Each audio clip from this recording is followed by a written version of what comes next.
इंतजार, 3.5 फीट के दुल्हा को मिल गया जीवन साथी का प्यार। मियां चन्नू का पस्ता का दुल्हा वसीम अब्बास फैसलाबाद से अपने से निस फीट लंबी दुल्हन अलीजा को ब्याह लाया।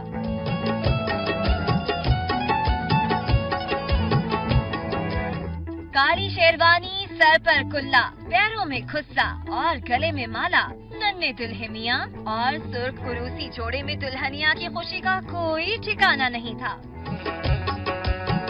दिल का भोला है तबीयत का बड़ा है सारा, वादिये इश्क से आया है मेरा शहजादा। मैं बहुत खुश हूँ कि मेरी शादी हो गई है। अल्लाह का बहुत करम है, मैं अपने घर में आ गई। बड़ी खुशी हुई है मुझे, माल का कलम। आंखों में सजाए ख्वाब, स्मॉल जोड़े ने नए जीवन के सफर का कर दिया आगाज। वालिदैन और रिश्तेदार भी शादी पर खूब निहाल नजर आए।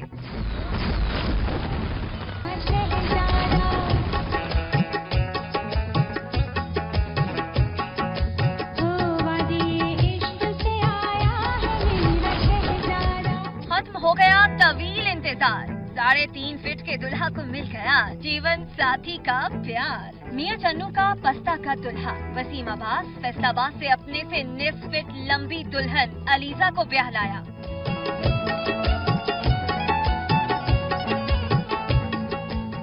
काली शेरवानी, सर पर कुल्ला, पैरों में खुस्सा और गले में माला, नन्हे दुल्हे